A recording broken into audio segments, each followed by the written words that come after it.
तो आए हैं उत्तर प्रदेश के बीजेपी को हराने के लिए इंशाअल्लाह ताला। वो बोलता कुछ और है, उसका मकसद कुछ और है। उनकी पार्टी हमारे साथ नहीं आ सकती। समाजवादी पार्टी के एजेंट बन करके प्रदेश में भावनाओं को भड़काने का कार्य कर रहे हैं। भारत के मुसलमानों को एक सियासी ताकत बनना पड़ेगा।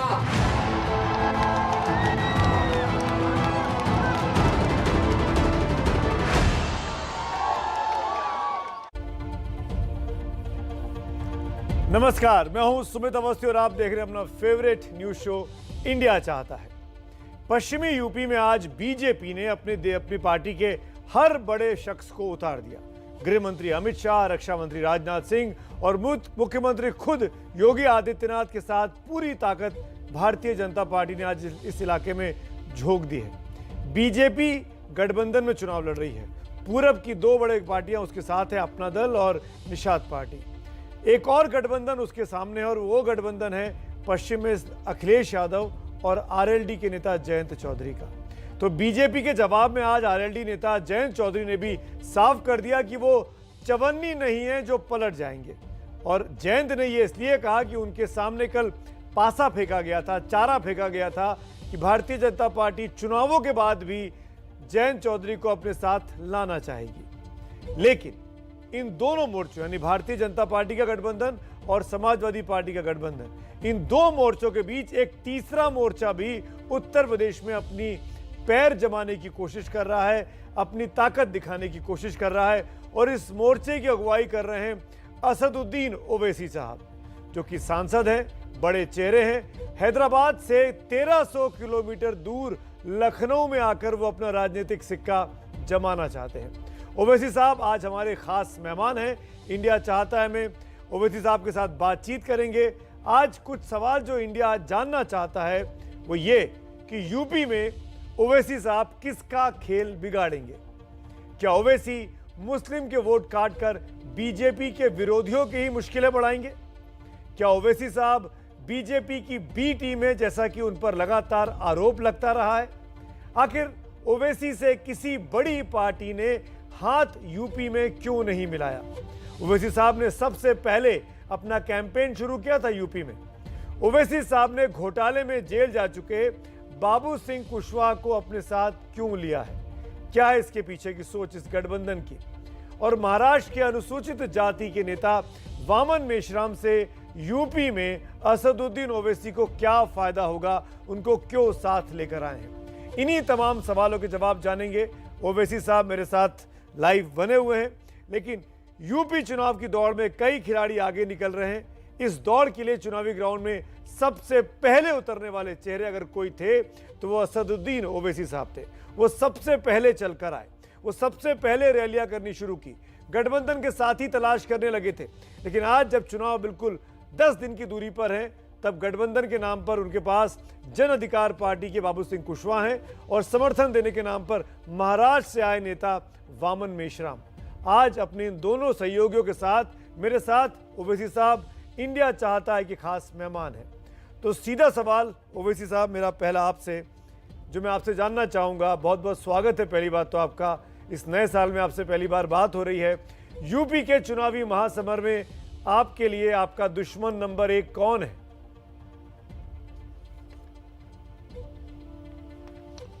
देखिए, सियासत में, पॉलिटिक्स में पॉलिटिकल अपोनेंट्स हो सकते हैं और होना भी चाहिए।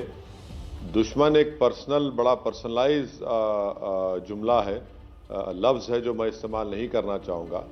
हाँ, यकीनन हमारा मुकाबला हर उस भागीदारी परिवर्तन मोर्चा के जो कैंडिडेट रहेंगे, हमारा मुकाबला हर पार्टी से होगा। बीजेपी से होगा, समाजवादी से होगा, बीएसपी से होगा, इन तमाम कैंडिडेट से होगा। और ये जो अलायंस हुआ है सुमित साहब, ये कमज़ोरों और मजलूमों ने मिलकर एक साथ आकर अपने हक की लड़ाई के लिए और जो एक्सप्लॉयटेशन और जो जुल्म हो रहा है उसके खात्मे के लिए और सही मानों में सामाजिक न्याय को हासिल करने के लिए ये परिवर्तन भागीदारी परिवर्तन मोर्चा बना है, जिसकी अध्यक्षता या कन्वीनर बाबू सिंह कुशवाहा साहब हैं और मुझे यकीन है कि उत्तर प्रदेश की जनता के सामने एक विकल्प के तौर पर ये सामने आएगा।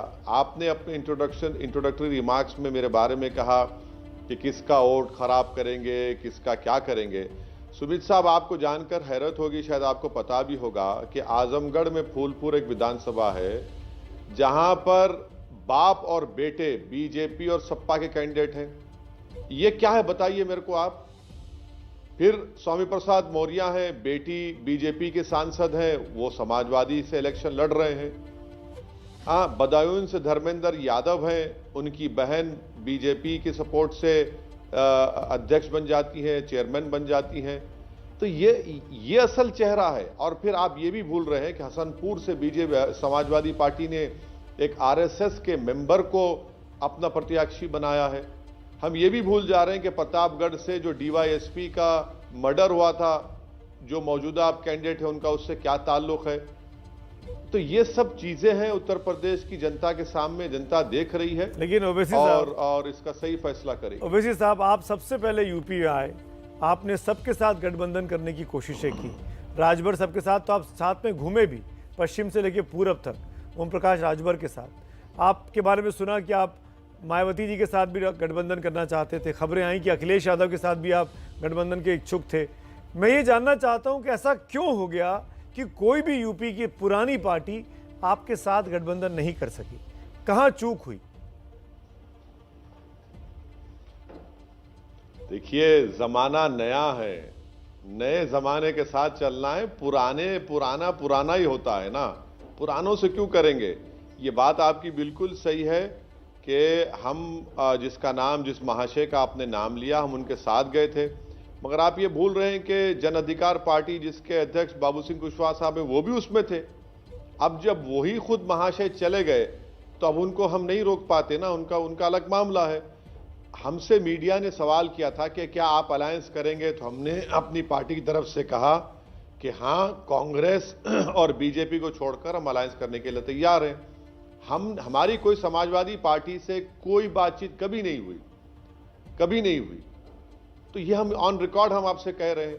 अब रहा सवाल कि अगर आप कमजोर समझ रहे हैं बाबू सिंह कुशवाहा साहब को, अगर आप कमजोर समझ रहे हैं वो 4 और पार्टियां जो इसमें शामिल हैं, तो ये बड़ा गलत होगा। इनका एक पार्टियों का अपना एक मुकाम है, इनकी एक ताकत है, और मुझे यकीन है कि वो अनकरीब में दिख कर आएगा। आप मुझे एक बात का और जवाब दीजिए, उसके बाद मैं आपके साथ जो साथी बैठे हैं उनके पास भी चलूंगा। ऐसा क्या हो गया ओवैसी साहब, और ये बहुत ही स्ट्रेट सवाल है मेरा आपसे, आप सिर्फ ऐसे कैंडिडेट खड़े कर रहे हैं जो एक खास धर्म से आते हैं, उनकी बहुतायत है आपकी पार्टी में, क्या आपको दूसरे मजहब के लोगों पर भरोसा नहीं है? वो कैंडिडेट क्यों नहीं दिखाई देते हैं आपकी घोषित की गई तमाम सूचियों में? नहीं, आपको गलत फहमी है। आपको आपकी बैकरूम टीम ने फिर से धोखा दे दिया। जितने हमने कैंडिडेट्स अनाउंस किए उसमें तो 5 नॉन मुस्लिम हैं एमआईएम की तरफ से, और भागीदारी परिवर्तन मोर्चा के हिस्से हम हैं। वो हमारे कैंडिडेट नहीं भी रहेंगे तो चाहे बाबू सिंह कुशवाहा साहब के हो, वामन मिश्राम के हो, या हमारे कश्यप भाई के हो, सब हमारे कैंडिडेट हैं। हम सब मिलकर लड़ रहे हैं। तो आपको गलत कहा गया है। नहीं, मैं ऐसे क्या तो हसीनापुर से, क्या साहिबाबाद से, असद साहब तो नहीं असद साहब, पहले आपने 9 की सूची निकाली, मैं आपको जवाब दे रहा हूं ना। 9 के 9 मुसलमान जी, थे। फिर आपने 8 की सूची निकाली, उसमें 1 हिंदू था, बाकी सब मुसलमान थे। फिर तीसरी सूची में 7 में से 2 हिंदू थे, 5 मुसलमान थे। चौथे में 3 में से 2 मुसलमान थे। 5वीं में 6 में से 1 हिंदू और 1 अनुसूचित जाति था। 6ठी लिस्ट में 8 के 8 मुसलमान थे। तो कुल मिला के आपने 5 ही ऐसे हैं जो मुसलमान नहीं है। तो अभी और लिस्ट आएगी सुमित साहब। मगर सवाल ये पैदा होता है कि क्या बीजेपी किसी और को देगी? सवाल ये पैदा होता है कि समाजवादी कूदेगी तो ओवैसी साहब भी कुएं में कूदेंगे। सुनिए, उनके फॉलोअर क्यों बन रहे हैं? वो कुएं में गिर चुके हैं और उसी में रहने वाले। आप जब हमारी पार्टी की मिसाल दे रहे हैं तो मैं आपको जवाब दे रहा हूं ना। आप बताइए कि मुजफ्फरनगर जिले में समाजवादी आरएलडी एक भी मुस्लिम को टिकट नहीं देती है। आप ये बताइए कि जब देवबंद से हम देते हैं तो समाजवादी अपने टिकट को, अपने अनाउंस शुदा कैंडिडेट को काट कर किसी और को देने की कोशिश करती है। तो ये तो आपको देखना है और उत्तर प्रदेश की जनता देख रही है। आप आज मेरे बीजेपी साथ के बैठे पास हैं तो मैं आपसे आपके सवाल कर रहा हूं। MLA जब थे। बीजेपी के शख्स बैठते हैं तो उनसे उनके सवाल करता हूं। नहीं, मैं सपा के आपको बैठेंगे, जवाब दे उनसे रहा हूं ना। बैठूंगा। लेकिन आप मैं अपने आपको जवाब दे रहा दाग हूं। को छोटा ये कह मैं रहे आपको जवाब हैं दे कि रहा हूं। उसकी कमीज पे दाग ज्यादा है। ये क्या बात हुई? आप अपने बारे में बताइए ना। आप क्यों, सिर्फ आपको क्यों भरोसा नहीं है और मजहब के लोगों पर? बिल्कुल आपकी बात से मैं बिल्कुल एग्री नहीं करता हूं। हम सबको टिकट दे रहे हैं, हर समाज के लोगों को टिकट दे रहे हैं और इसीलिए भागीदारी परिवर्तन मोर्चा वजूद में आया है, बना है, ताकि हर कमजोर तबके को, बिरादरी को उसका हक मिले। ये हिस्सेदारी की लड़ाई है, सामाजिक न्याय की लड़ाई है। आपका अगर आप ऐसा सोच रहे हैं तो बिल्कुल गलत है, इसको निकाल दीजिए अपने जहन से। भरोसा, एतमाद और सब पर है, इसीलिए तो हम ये सब इस मोर्चे को बनाए हैं, उसका हिस्सा बने हैं। पर आपको यूपी में आके बाबू सिंह कुशवाहा जी का साथ क्यों लेना पड़ रहा है? वो बाबू सिंह कुशवाहा साहब जिन पर गंभीर आरोप है भ्रष्टाचार के, क्यों? जो जेल में रहे, हमारे साथ बैठे हुए इस वक्त। मैं पूछूंगा उनसे भी सवाल। किस पर ना सुनिए, नहीं सुनिए आप, आरोप किस पर नहीं है? आरोप किस पर नहीं है? ये अलग बात है कि अखिलेश यादव जो मुख्यमंत्री थे तो उन्होंने सैंक्शन नहीं किया केसेस का प्रोसिक्यूशन करना मौजूदा मुख्यमंत्री के ऊपर। यह अलग बात है कि मौजूदा मुख्यमंत्री ने अपने ऊपर केसेस विड्रॉ कर लिए। ये भी हकीकत है कि मौजूदा मुख्यमंत्री ने मुजफ्फरनगर के कांड में 73 केसेस विड्रॉ किए जो सुप्रीम कोर्ट को उन्होंने कहा। यह भी सच है कि मौजूदा बीजेपी के 100 विधायक पर क्रिमिनल केसेस हैं। हाँ, और एक टेनी के बेटे के ऊपर केस चल रहा है 4 लोगों को कत्ल करने का। और मुझे यकीन है कि भारत की अदालत बाबू सिंह कुशवाहा साहब से इंसाफ करेगी और मुझे पूरा पर्सनल यकीन है कि वो पूरे केसेस से बरी होंगे। मगर ये कहना कि बाबू सिंह कुशवाहा पर क्या किस पर केस नहीं है? सब पर केस है ना। क्या समाजवादी पार्टी, आपको सब ऐसे ही लोग क्यों पसंद आए यूपी में आने के बाद, जिन पे मुकदमे चल रहे हैं, चाहे वो अतीक साहब का परिवार हो, चाहे बाबू सिंह कुशवाहा जी के साथ अलायंस की बात हो? ऐसे ही जो कंट्रोवर्शियल फिगर्स हैं, जो विवादित चेहरे रहे यूपी की राजनीति में, उन्हीं को आप अपने साथ क्यों लेना चाहते रहे? ऐसा है ना कि असदुद्दीन ओवैसी के पास वो मशीन नहीं है जो बीजेपी के पास और समाजवादी के पास है। वो मशीन में अगर कोई क्रिमिनल बीजेपी में चला जाएगा तो मशीन में डालने के बाद वो लोकप्रिय नेता बन जाता है। और समाजवादी के पास अगर कोई वो शख्स चला जाए जिसने कहा था कि मुस्लिम महिलाओं की लाशों को कब्र से निकालकर उनकी रेप किया जाए तो उसको मशीन में डालते हैं अखिलेश, तो सेक्युलर हो जाता है। जिस दिन मेरे पास ऐसी मशीन आ जाएगी मैं आपको बताऊंगा। मगर भारत के संविधान के लिहाज से जब तक कोर्ट किसी को कन्विक्ट नहीं करता वो इनोसेंट हैं और उनको इलेक्शन लड़ने का इख्तियार हासिल है। मैं आपकी इजाज़त से 1-2 सवाल बाबू सिंह कुशवाहा साहब से पूछना चाहता हूं क्योंकि साथ में बैठे हुए हैं। बहुत बहुत शुक्रिया कुशवाहा साहब वक्त निकालने के लिए। कन्वीनर, हमारे कन्वीनर हैं। आपके कन्वीनर हैं आपके मोर्चे के। जो लोग भूल गए हैं मेरे दर्शक, उनको याद दिलाऊं, मिलेनियल्स को, यंगस्टर्स को। बाबू सिंह कुशवाहा साहब मायावती की सरकार में मंत्री रहे। एक NRHM घोटाला हुआ था, उसमें उनका नाम आया, आरोपी बने। 4 साल तक जेल में रहे हैं बाबू सिंह कुशवाहा साहब। 196 करोड़ की संपत्ति जब्त होने का बात इनके बारे में कही गई है। जमानत पर रिहा है आज की तारीख में।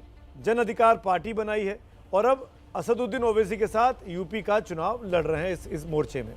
कुशवाहा जी, इतने गंभीर इल्जाम आपके ऊपर लगे हुए हैं, आपको लगता है कि जी आपके सूबे की जनता आप पर भरोसा करेगी?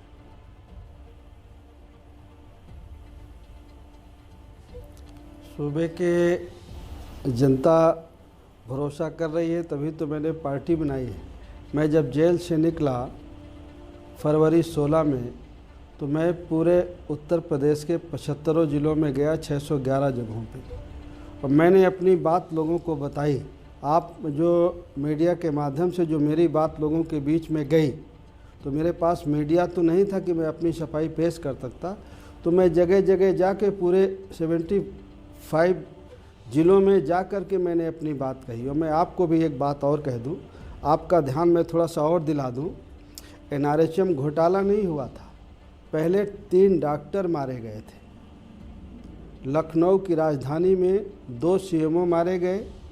उसके बाद एक डॉक्टर संदिग्ध हालत में जेल में मारा गया या सुसाइड किया। उसके बाद ये मांग उठी कि डॉक्टरों का हत्यारा कौन, हत्यारे पकड़े जाएं। और जब हत्यारों की मांग पकड़ने की उठी तो धीरे धीरे एनआरएचएम घोटाला आ गया और एनआरएचएम घोटाला में मैं बंद हो गया हूँ, हत्याएं गायब हो गईं। आप जैसे पत्रकार सुमित अवस्थी जी, उन हत्याओं को आप भी भूल गए हैं। उन हत्याओं की चर्चा करते, केस तो हत्या का था और वो ख़त्म कहाँ हुआ एनआरएचएम घोटाले में। और हत्याएं तो मीडिया भी भूल गई, सीबीआई भी भूल गई, सब भूल गई। केस तो हत्या का था। मैं कह रहा था हत्यारे पकड़ो, तो घोटाले में मुझको बंद कर दिया और हत्याएं गायब हो गई। पर आप ही वहाँ से शुरू करिए कि केस की शुरुआत कहाँ है। ठीक है, आप अपनी बात कह सकते हैं, शुरू करिए उस केस की चर्चा, शुरू करिए उसकी। आप आरोपित हैं, लेकिन मुझे ये बताइए कुशवाहा साहब, आपने अपनी पार्टी की बात की, जनता के समर्थन की बात की। जहाँ तक मुझे याद आ रहा है 2014 में आपने पार्टी में, आपकी पत्नी ने शायद चुनाव लड़ा था, 14 में भी और 19 में भी, और जमानत जब्त हो गई थी जी। आप कह रहे हैं जनता का समर्थन मिल रहा है आपको। जी जी। 19 से अब तो हम 21 में आए हैं, 22 में आए हैं। कहाँ से, कौन सा सर्वे कराया जब आपको समर्थन मिल रहा है? मैं जगह जगह जाता हूँ, लोगों के बीच में अपनी बात रखता हूँ। आप अगर थोड़ा सा अपने साथियों के जरिए चर्चा करेंगे, पूछेंगे, तो शायद आपको जानकारी हो जाए कि हम लोगों के साथ समर्थन है या नहीं। हम अपनी बात कह रहे हैं, अगर लोगों का समर्थन नहीं होगा तो लोग हमें नहीं पसंद करेंगे, और लोगों का समर्थन होगा तो हमें पसंद करेंगे। चलिए ठीक है, आप इस सवाल से बच के निकलना चाहते हैं, लेकिन ओवैसी साहब ये सवाल मेरा आपसे भी है। ट्रैक रिकॉर्ड जो है जन अधिकार पार्टी का, वो बहुत इंप्रेसिव नहीं है, फिर क्यों जन अधिकार पार्टी आपके साथ है? ओवैसी जी।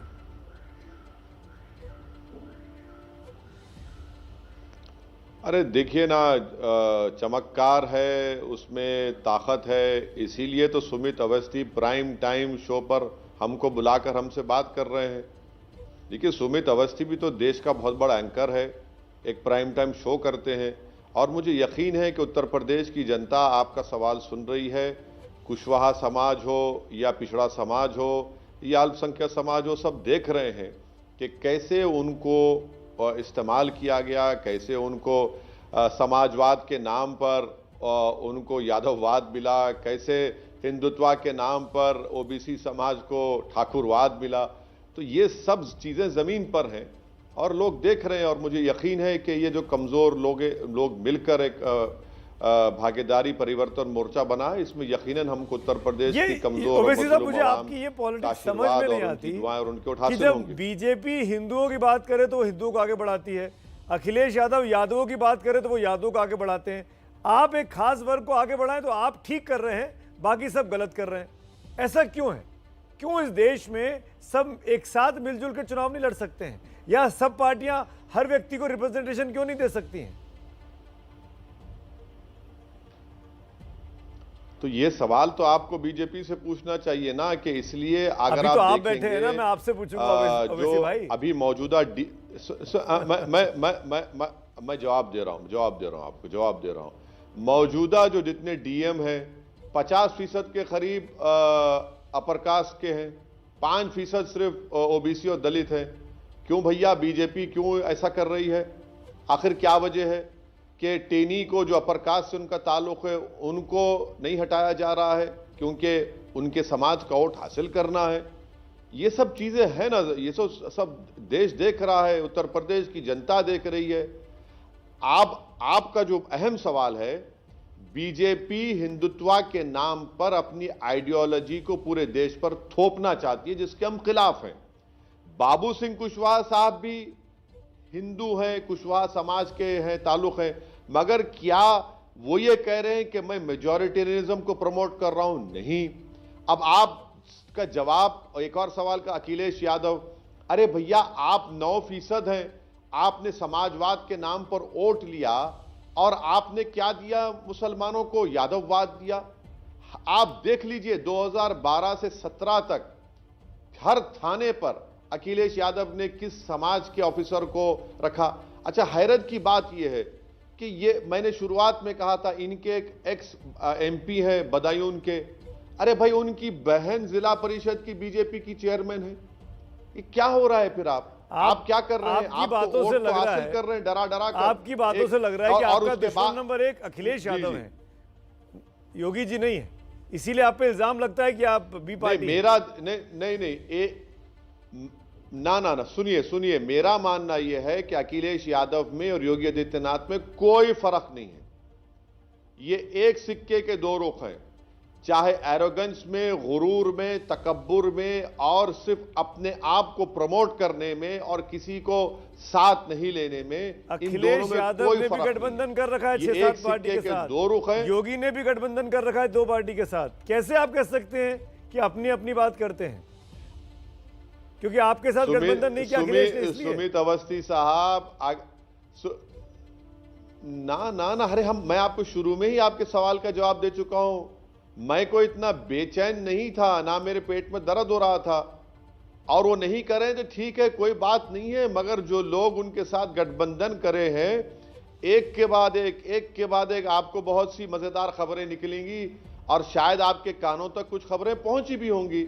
आप इंतजार करिए, देखते जाइए। अभी तो खेल शुरू हुआ है। उनके पास जो सर्कस चल रहा है, उस सर्कस में आप देखेंगे कितने लोग कुलाटी मारेंगे, कितने लोग जोकर बनेंगे। आप इतना अखिलेश कर रहे हैं। मैं आपको एक साउंड बाइट सुनवाता हूं मुख्यमंत्री साहब की, आप ही के बारे में क्या कह रहे हैं योगी आदित्यनाथ, फिर चर्चा को आगे बढ़ाते हैं। सुनिए इसको। चाचा जान और अब्बा जान के नया से कहूंगा, सावधान होकर के सुन ले। अगर प्रदेश की भावनाओं को भड़का करके माहौल खराब करोगे तो फिर शक्ति के साथ सरकार निपटना भी जानती है। आज प्रदेश में दंगा नहीं, हर व्यक्ति जानता है कि ओवैसी समाजवादी पार्टी के एजेंट बन करके प्रदेश में भावनाओं को भड़काने का कार्य कर रहे हैं। अखिलेश कहते हैं कि आप बीजेपी के एजेंट हैं, योगी कह रहे हैं आप सपा के एजेंट हैं। कहां हैं आप?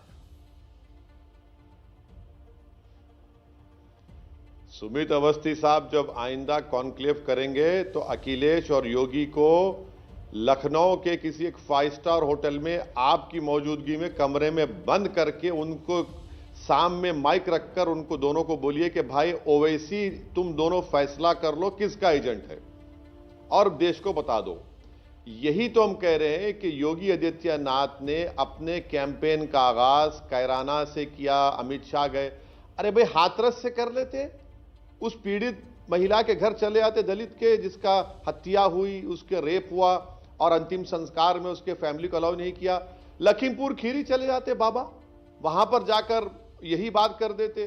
तो हमारे नाम को इस्तेमाल करना ठीक है, कोई बात नहीं, मगर क्या योगी आदित्यनाथ ये बताएंगे कि उत्तर प्रदेश में जो ग्रोथ रेट 4.88 क्यों है? उत्तर प्रदेश में बिहार झारखंड के बाद सबसे पॉवर्टी रेट बढ़ावा क्यों है? उत्तर प्रदेश में ग्रेजुएट 51% अनएम्प्लॉयड बेरोजगार क्यों है युवा? कल प्रयागराज में रेलवे के एग्जाम में उत्तर प्रदेश की योगी की सरकार ने मार मार कर सर फोड़ दिया, जिस्म तोड़ दिया। टेक्निकल डिप्लोमा 66% युवा बेरोजगार हैं, टेक्निकल ग्रेजुएट 46% बेरोजगार हैं। अरे इस पर तो बात करो ना। जो गंगा पर लाशें तैर रही थी उस पर बात नहीं करेंगे, मगर ओवैसी की बात करेंगे।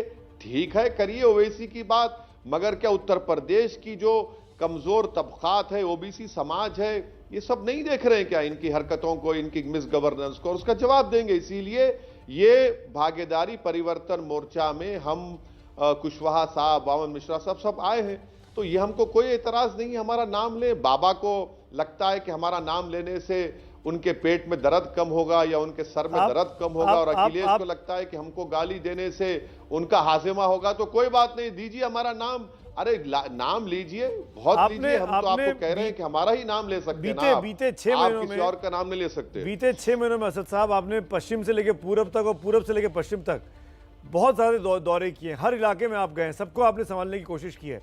मैं ये जानना चाहूंगा, अब जब पश्चिम में पहले चरण का मतदान है, पहले और दूसरे चरण का, इस स्थिति में जब बीजेपी के तमाम नेता जाके डोर टू डोर कैंपेन कर रहे हैं, बड़े नेता, अमित शाह, राजनाथ सिंह, योगी खुद डोर टू डोर कैंपेन कर रहे हैं।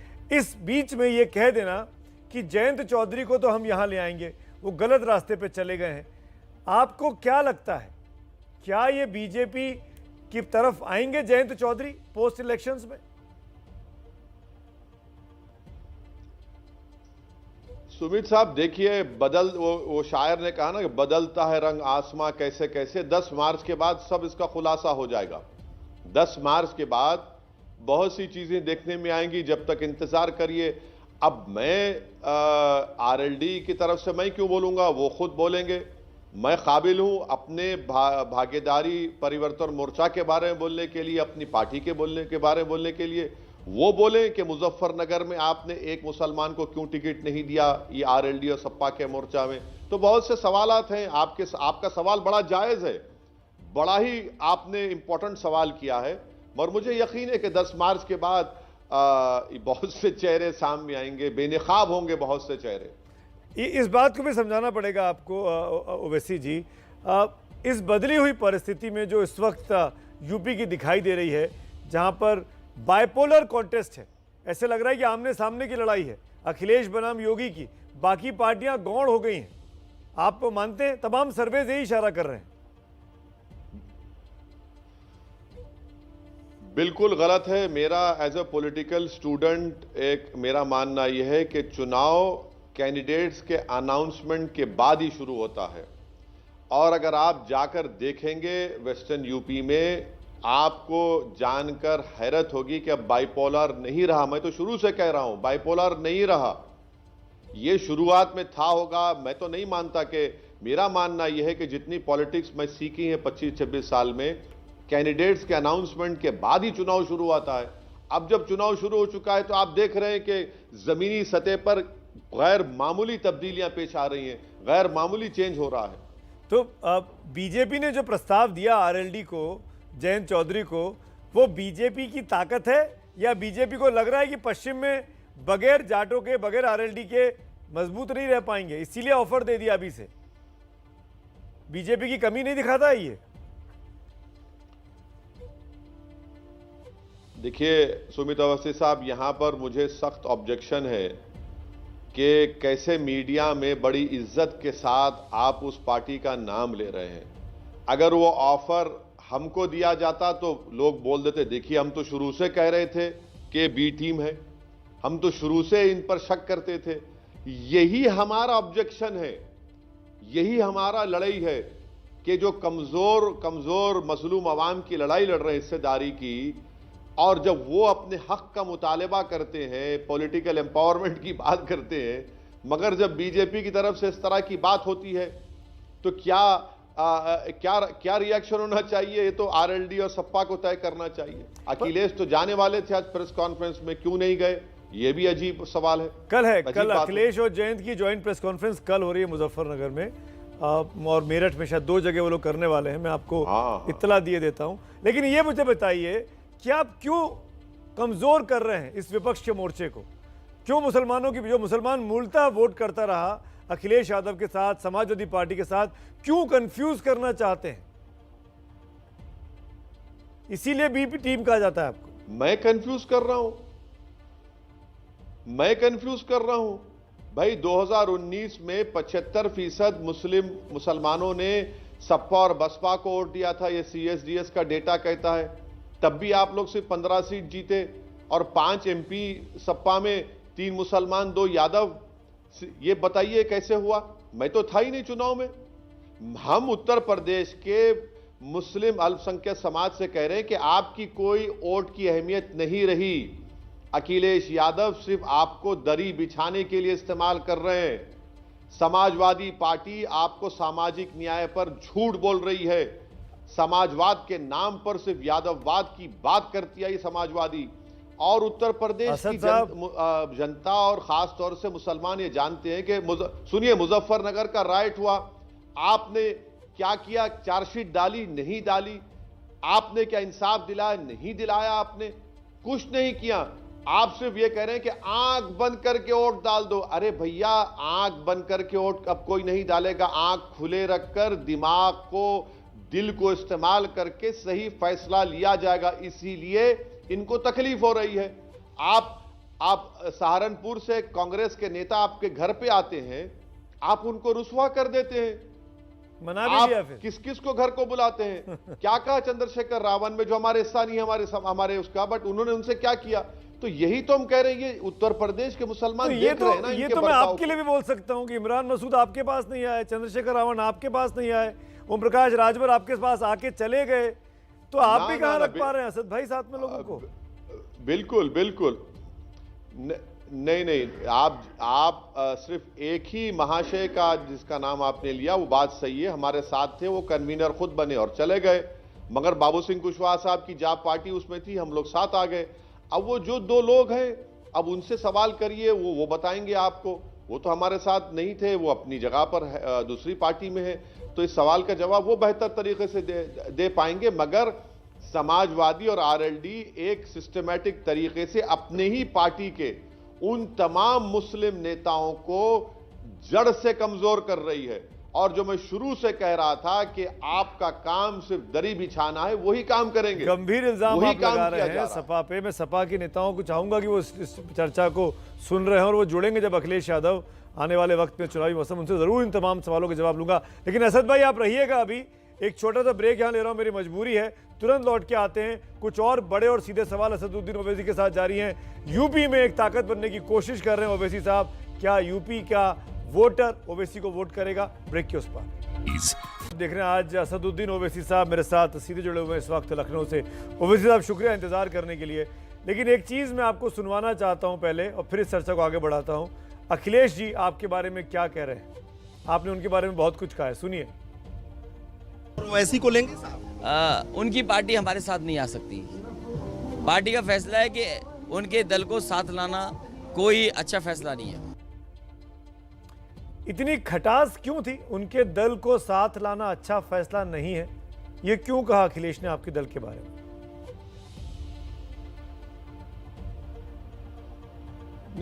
देखिए, जब उनका इख्तियार है, जो चाहे बोल ले अपनी पार्टी को बचाने के लिए। मगर अखिलेश यादव यही समझ रहे हैं ना कि मैं उनके पास जो मशीन है वो किसी को उसमें डाल देंगे तो वो सेकुलर हो जाएगा, वो समाजवाद हो जाएगा। तो वो कर रहे हैं भाई। स्वामी प्रसाद मौर्य साहब बीजेपी में थे, उनको ले लिए तो वो सामाजिक न्याय हो गया। उनकी बेटी अभी भी बीजेपी में है। तो इससे पहले उन्होंने पंकज साहब को कहा था कि हम पर बहुत इल्ज़ाम है। इल्ज़ाम तो हम पर ही लगते हैं ना अखिलेश यादव जी, इल्ज़ाम तो आजम खान पे भी लगते हैं, आप पे तो नहीं लगेगा ना। रिवर फ्रंट आपने बनाया मगर आप पर कुछ नहीं होता है। तो ये होता है ना, ये तो यही तो आपके पास भी तो कोई वॉशिंग मशीन है ना, जहां अतीक अहमद को आप दूध का धुला बता देते हैं, मुख्तार अंसारी को दूध का धुला बता देते हैं, बाबू सिंह कुशवाहा को दूध का धुला बता देते हैं। तो कोई वॉशिंग मशीन तो ओवैसी साहब भी हैदराबाद से लेके आए हैं ना। ना ना ना ना, मेरे पास कोई वॉशिंग मशीन नहीं है। मैं संविधान को सामने रखकर कह रहा हूं कि जब तक कोर्ट किसी को के ऊपर जजमेंट नहीं देगा वो इनोसेंट है। कोर्ट के ऊपर तो संघ प्रिया गौतम किस पार्टी में रहेंगी? ये सुनिए सुनिए सुनिए किस पार्टी में रहेंगे? तो इंडिपेंडेंट इंडिविजुअल है ना साहब। सुनिए, धर्मेंद्र यादव कहाँ रहेंगे, उनकी बहन कहाँ रहेंगी? ये इंडिविजुअल है ना। ये भी तो सोचिए, लोग वही संविधान उनको भी इजाजत देता है जिस संविधान का हवाला दे रहे हैं। बिल्कुल ना, संविधान उनको इजाजत देता है। और ये भी बताना चाहूंगा कि जब एक घर में एक नहीं है तो आप किस बुनियाद पर असदुद्दीन ओवैसी पे उंगली उठा रहे हैं?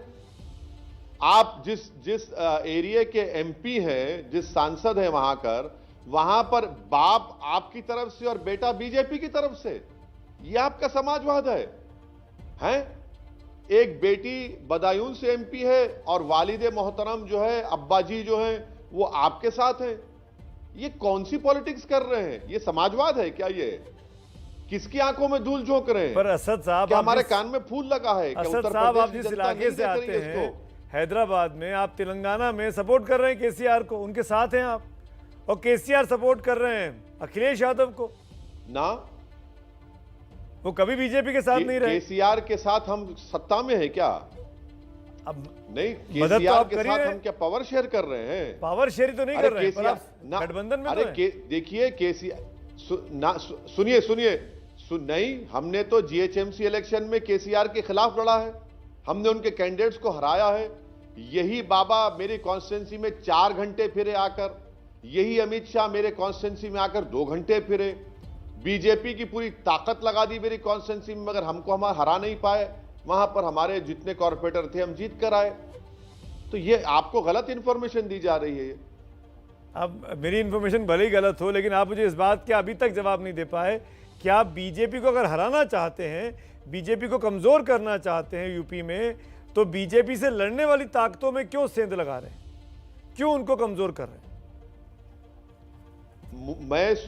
मैं सुमित अवस्थी के इस बात से बिल्कुल मुत्तफिक राजी नहीं हूं। अखिलेश की लीडरशिप में समाजवादी पार्टी ने 3 इलेक्शन हारी है, 2014, 2017, 2019। अखिलेश यादव एक नाहल सियासी लीडर हैं जो बीजेपी को नहीं रोक पाएंगे। 14 में बीजेपी जीत गई 70 से ज्यादा पार्लियामेंट की सांसद की सीटें। 17 में राहुल गांधी के साथ बने, पिट गए आप। 19 में आप बहन जी के साथ गए, क्या नतीजा निकला? तो 3 इलेक्शन हारने के बाद भी अगर कोई ये कह रहा है कि ये बीजेपी को हरा सकता है, नहीं हरा सकता बीजेपी को शख्स, ना इनकी पार्टी हरा सकती है। ये सिर्फ धोखा दे रहे हैं और इनका कुछ नहीं है। चलिए, बहुत बहुत शुक्रिया असदुद्दीन ओवैसी साहब। मैं चाहता हूं कि अखिलेश यादव ने इन तमाम बातों को सुना हो, नहीं सुनेंगे तो यूट्यूब पे जाके देखेंगे, कल जब क्लिप्स वायरल होंगी तो जवाब जरूर देंगे कि 3 चुनाव हारने के बाद वो कैसे ये कह सकते हैं कि वो आज 22 का चुनाव जिता देंगे। शुक्रिया ओवैसी साहब। वक्त